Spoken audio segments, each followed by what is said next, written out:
she described it as pebbled. And I don't know why that was so funny to me, but it was.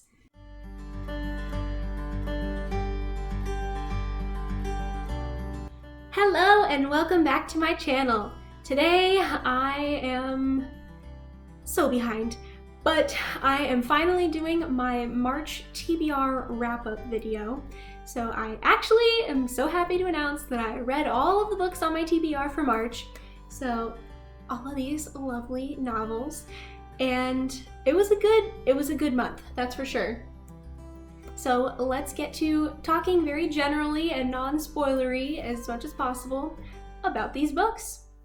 Okay, so I'm not gonna go in any particular order with like how I read things, but in case you're wondering, I first read the Harbinger series, so these two books, and then I read these ones, and then A Court of Silver Flames. It was definitely a month of Jennifer L. Armentrout, because 4 of the 5 books that I read were by her.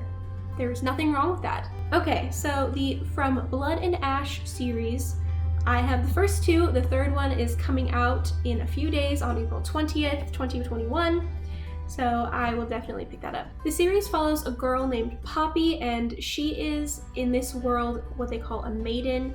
And what that is not entirely clear or spelled out per se in the first book in the beginning. So I won't say anything so that you guys can figure that out on your own if you have not read the books. But basically she has to stay very pure. And by that I mean she has to remain a virgin, she wears all white all the time, and she has to hide her face so nobody except for the few people that are closest to her actually knows what she looks like. No one's allowed to touch her in any way, except for Poppy's lady's maid, who can just touch to help get her dressed and things like that. She lives a life of solitude, and that's really hard for Poppy, so she starts to look for adventure and ways to kind of break out of that shell. And so she meets Hawk by going to what seemed to be a mix between a pleasure hall and like a gambling casino type situation. She meets Hawk there and she shares her first kiss with him, and Hawk later becomes a bigger part of her life, and Poppy has to navigate figuring out what it means to be the maiden, what it means to try to be her own person. It's kind of a tough balance. To balance the responsibilities that you feel you owe to those around you and helping to protect the safety of others, but also looking out for your own well-being. This book was good, okay, but it didn't change my life. And I think that a big part of the reason why is that I'm not really into super smutty reads, and this is definitely a mature book dealing with mature themes. And there's nothing wrong with that, it just is harder for me personally to get into it. So I really like the world building aspects and what this book set up, but I do feel like this book was a little bit slow. Now I don't necessarily know what I would personally cut out to make it go faster, but it did feel like until the end, which started to go pretty quick, that this one kind of, the beginning was a bit of a drag. There's nothing else I can really say about that. I do enjoy the world building, and I don't feel connected to the characters personally, but it's still a good book. I'd probably rate it 3 stars because it wasn't bad, it just didn't blow me out of the water. That's the From Blood and Ash book. The second one, which is Kingdom of Flesh and Fire, I can't talk about without spoilers a little bit, so if you're not interested in it, then skip ahead a bit. This was kind of mediocre, just like From Blood and Ash for me. I did like the expanded world building, the meeting of new characters, but the smut still wasn't for me. I still don't really feel any attachment necessarily to the main characters. I'm just not clicking with them, and I think that's okay. I did, however, love the ending of this book because all of a sudden so much was happening and I was confused a little bit. I definitely had to go back and reread that last chapter because so much happened all at once and I felt like I missed things, and I kind of did, but I also think that part of it was that the writing was slightly not clear enough from what was going on for me to catch it the first round. But the ending was good. Definitely can't wait to read the third book, which is I think Crown of Gilded Bones. crown of gilded bones. I can't say that title for some reason. It's a tongue twister. But I will be reading that. Again, I'm not super attached to the characters or anything, but the ending did help to bump up. The ending and the world building did help to make me enjoy this book a little bit more than From Blood and Ash. So for that, I will probably give it a 4 stars. There's still just a lot of relationship angst and stuff that I felt could have been resolved with a little bit of better communication. But I get it's for the drama. That's typical in a series. Did enjoy it though. Oh, I do want it to be known that I did call the ending, or at least the reveal of... Okay, I can't talk about this part without spoilers. So go ahead and skip if you want to avoid spoilers for the ending of Kingdom of Flesh and Fire. Ready? Okay. I totally called that her godly ancestor, whatever, was going to be the King of the Gods. I don't remember what his name was now, but I called it. Jennifer L. Armentrout was obviously leaving hints that maybe she wasn't like that empath warrior descendant. You know, there were just too many questions. She kept gaining new abilities, and those were not reminiscent of the empath warriors, so I knew it wasn't going to be a simple parentage or line to those warriors, okay? So then I started to think about what clues she may have laid elsewhere in the series to try and figure out who or what her lineage might be. And I remembered that in the first book, when Poppy was describing the way that the gods were described at I think it was Duke, whatever, the place that she lived originally. She was describing the ways that the gods were depicted on the walls or the tapestries or whatever it was. Don't remember. It was kind of not a memorable moment. But I do recall that when she got to the King of the Gods, it was hard to see what he looked like because he was shrouded in moonlight. Whereas the other gods, their features were pretty clearly depicted. And then later, Poppy starts displaying powers and they call them, wow, it's like moonlight. So it's safe to say that I was able to put 2 and 2 together there. I still just don't completely understand how exactly her lineage worked from the gods. I know that she's the last descendant of the King of the Gods or whatever, but I don't understand exactly how yet, or where the bloodline works or how diluted that bloodline might be. But it does sound like the queen of the vampire people is probably her grandmother. They're probably related in some way, and that's why she's the queen's favorite. But yeah, definitely gonna read the next one. I want to know what the heck happened at the end there. It was kind of a big cliffhanger, as Jennifer L. Armentrout does so well. So I gotta know what happens next. Don't remember if I said it already, but I would probably give this one 4 stars just because of how crazy the ending was. Okay, on to our next Jennifer L. Armentrout series. Of course, read Storm and Fury first because that's the first book in the Harbinger series. I've read this one before, so it was just a refresher for me. It was still good and enjoyable. I definitely enjoy that we get more development from Zane. The series as a whole is really doing more justice to his character than the Dark Elements series did. He just kind of felt bleh. I didn't care for him too much there, but in this one, he's really coming into his own, and I enjoy that a lot. What I want to say is that this book really, really surprised me. It, for the most part, just felt like a normal Jennifer L. Armentrout book. It was easy to read, fun, engaging, but it was nothing that really made me stop and think about anything.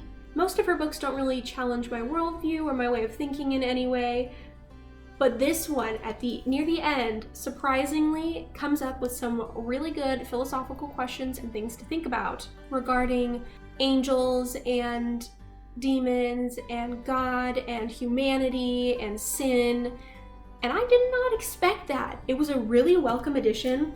I was reading this in front of my husband, and I just kept like stopping while, I wish I could find the quotes right now, but I'm not gonna look. I was like, holy cow, wait, you need to read this and tell me what you think, because I've never thought about it exactly this way. I don't know, I just really enjoyed it, and I was shocked by how philosophical it got. It was a welcome change, and I really appreciated it. And as a Christian, I still liked the questions posed. I still enjoyed reading that part of it. Don't have much more to say, but I definitely think that this was a good book. I did like it more than this one. Both were good, but I really just appreciated the fact that this one made me stop and think a little bit deeper, and it made me excited. Out of all of the books I read in March, that was the only moment that I was like, wait, hold up. No, that's so cool. Mild spoiler, I won't say specifics, but if you want to avoid all talks of the end, then just skip ahead for a second. I really am just gonna quickly brush over it, but just in case, there was your warning. I was surprised by who the big bad villain ended up being at the end and the reasons and motivations that he had. Like, I kind of got it motivation-wise. Again, this goes back to the philosophical questions, but I kind of understood the big bad's motivations, even though it's definitely not biblically accurate that this character would be a bad guy. But I still kind of liked it, and it kind of made sense. Even though at the end of the day, like, the end result would be all bad and not beneficial to this person as much as they think it would be, I get the jealousy aspect. That's all I'm gonna say. Moving on, but I really just enjoyed this one. This was by far my favorite of the books that I read in March. And then we have this one, A Court of Silver Flames. I would like to just start off by saying that I did not go into this expecting anything crazy because I did not like Nesta.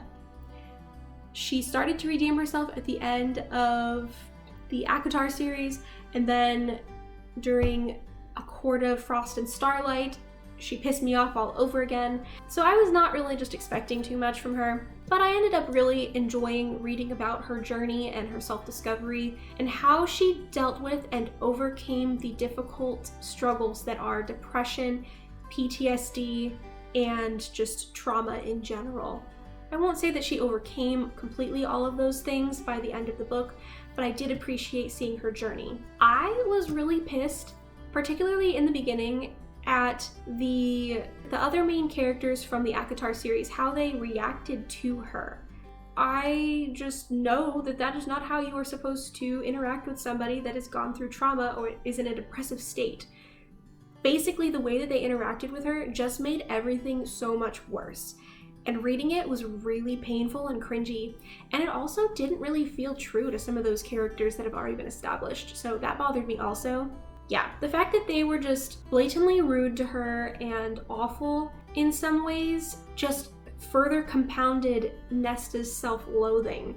I get that they were trying to help in their own ways, but it wasn't working, and oh my gosh, was that hard to read.